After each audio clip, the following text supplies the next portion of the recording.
अस्सलामुअलैकुम। आज हम लोग पढ़ेंगे पीडियाट्रिक हेल्थ नर्सिंग यूनिट 10 का पार्ट 7। टॉपिक क्या होंगे इसमें हमारे वल्वुलस और malrotation. Second topic necrotising enterocolitis. इन सब की definition, aetiology, pathophysiology, clinical sign symptoms, diagnostic evaluation, medical treatment and nursing management देखेंगे। फर्स्ट ऑफ ऑल देखते हैं वल्वुलस और मालरोटेशन क्या होता है। वल्वुलस और माल रोटेशन क्या होता है कि जिसमें लूप ऑफ इंटेस्टाइन ट्विस्ट कर जाता है अराउंड इटसेल्फ। आप इसके अंदर पिक्चर के अंदर देख सकते हैं, ये वल्वुलस या माल रोटेशन कहलाता है। साइन एंड सिम्टम इसके क्या होते हैं? बायलस वॉमिटिंग होती है, रिकरेंट एब्डोमिनल पेन होता है या लोअर जीआई ब्लीडिंग होती है। और जो इंटेस्टाइन है अंडरगोज जाता है कंप्लीट वल्वुलस के, जिसकी वजह से क्या होता है इंटेस्टाइन ट्विस्टिंग होती है। ये एक most serious type of intestinal obstruction है, जिसकी वजह से क्या होता है ब्लड सप्लाई उसकी बंद हो जाती है, इंटेस्टिनल नेक्रोसिस हो जाता है, पेरिटोनाइटिस इसकी वजह से हो जाता है, परफोरेशन हो जाती है, होल बन जाता है और डेथ हो सकती है इसकी वजह से। डायग्नोस्टिक एवेल्यूशन की क्या है? ऑब्जर्वेशन आपने करनी है सिम्टम्स की और आपने रेडियोग्राफ करवाना है। अगर प्लेन रेडियोग्राफ होगा तो वो इंडिकेट करता है बाउल डिस्टेंशन को कि एयर फ्लूइड लेवल्स उसके अंदर हैं डिस्टेंट बाउल के अंदर। और इसकी जो थेरापेटिक मैनेजमेंट है वो क्या सर्जरी है, जिसको रिमूव करके जो अफेक्टेड एरिया होता है उसको रिमूव कर दिया जाता है। और इसकी जो कॉम्प्लिकेशंस में आ जाता है शॉर्ट बाउल सिंड्रोम आ जाता है, जो कि पोस्ट ऑपरेटिव कॉम्प्लिकेशन है। और इसके अंदर क्या होता है, ये एक रेयर माल एब्जॉर्प्शन डिसऑर्डर है, जिसकी वजह से lack of functional small intestine हो जाता है। और इसके प्राइमरी सिम्टम्स क्या होते हैं? डायरिया के होते हैं, जो कि रिज़ल्ट आ सकते हैं इनके कि डिहाइड्रेशन हो सकती है, माल न्यूट्रिशन हो सकता है और वेट लॉस हो सकता है इसकी वजह से। नेक्स्ट है हमारे पास नेक्रोटाइजिंग एंटेरोकोलाइटिस।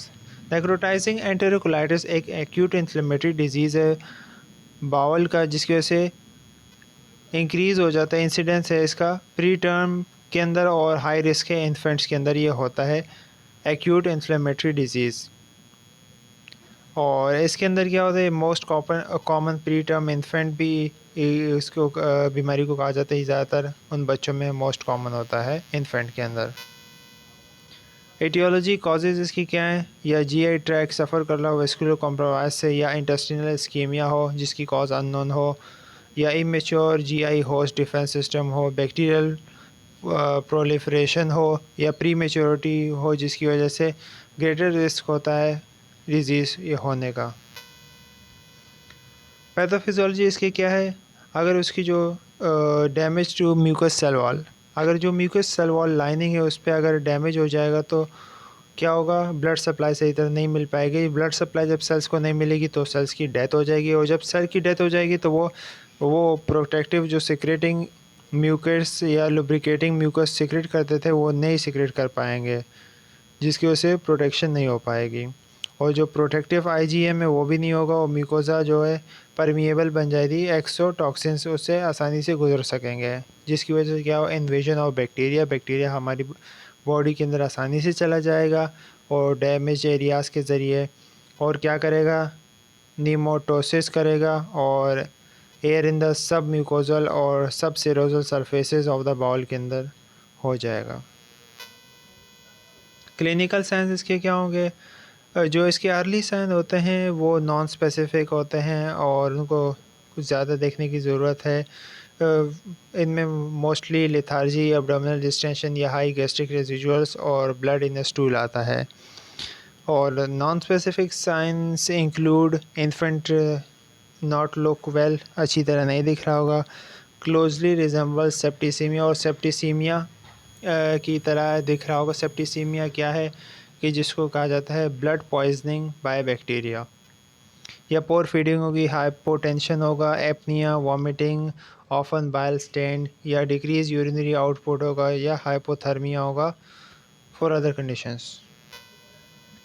डायग्नोस्टिक इवेलुएशन में क्या करेंगे? रेडियोग्राफिक स्टडीज़ करेंगे। लेबॉरेटरी फाइंडिंग्स में क्या इंडिकेट करेंगे? एनीमिया है कि नहीं, leukaemia, leukocytosis, metabolic acidosis, electrolyte imbalance, और सिवियर केसेस के अंदर कोआगुलोपैथी देखेंगे, जिसमें डिसेमिनेटेड इंट्रावेस्कुलर कोगुलेशन होगी या थ्रोम्बोसाइटोपेनिया में भी evident in the course of the disease. Medical treatment क्या देंगे आपने, जो डिसकंटिन्यूशन ऑफ ऑल ओरल फ्लूइड्स, जो भी ओरल फ्लूइड्स या फीडिंग्स आप उसको दे रहे हैं वो आपने डिसकंटिन्यू कर देनी है, नहीं देनी आपने उसको। ओरल को हम लोग फीडिंग को रिप्लेस करना है पेरेंटल फ्लूइड से, जिस जाके वो क्या करे, ओरली ऑक्सीजन या उसकी सर्कुलेशन को बेहतर बनाया जा सके। एब्डोमिनल डिकम्प्रेशन देनी होगी विया नेज़ोगैस्ट्रिक सक्शन। एडमिनिस्ट्रेशन करेंगे आईवी के ज़रिए एंटीबायोटिक्स की। Correction of extra vascular volume depletion करेंगे, यानी जो भी एक्स्ट्रा वेस्कुलर वॉल्यूम होगा वो हटा देंगे। इलेक्ट्रोलाइट एबनॉर्मलिटीज़ को नॉर्मल करेंगे। एसिड बेस इम्बैलेंस को बैलेंस करेंगे और हाइपोक्सिया को नॉर्मल करने की कोशिश करेंगे। नर्सिंग मैनेजमेंट क्या होगी हमारा, रिकग्निशन करेंगे early warning sign of necrotizing enterocolitis के, और असिस्ट करेंगे डायग्नोस्टिक प्रोसीजर्स में, इम्प्लीमेंट करेंगे थेरेप्यूटिक रेगिमेंट को। वाइटल साइंस इंक्लूड करें, वाइटल साइंस देखेंगे उनके, इंक्लूडिंग ब्लड प्रेशर, और मॉनिटर करेंगे फॉर एनी चेंजेस। अब कोई भी चेंजेस आती है उसकी बॉल परफोरेशन के अंदर या सेप्टिसीमिया जैसे सिम्टम आते हैं या कार्डियोवैस्कुलर शॉक अगर होता है उसको प्रिवेंट करेंगे, उसको पॉसिबल ट्रांसमिशन से दूसरे इन्फेंट्स को ना हो, ताकि दूसरे इन्फेंट्स को भी बचाना है, यानी कि चेन इन्फेक्शन को भी ब्रेक करना है। Avoid rectal temperature because of the increase danger of perforation. Rectal से हम टेम्परेचर नहीं लेंगे ताकि, क्योंकि उससे क्या होता है, इंक्रीज डेंजर को हम यानी कि कर रहे हैं, परफोरेशन होने के चांसेस हैं। अवॉइड करेंगे pressure on distended abdomen. Distended abdomen पर ज़्यादा प्रेशर नहीं डालना, क्योंकि उसके सही है, और क्योंकि वो फैसिलिटेट करता है कॉन्टीन्यूस ऑब्जर्वेशन, आपने उसको करते रहना है उस जगह को। पोजीशन करना है आपने इन्फेंट को स्पाइन पे या एक साइड पे। Thank you, hope you like it.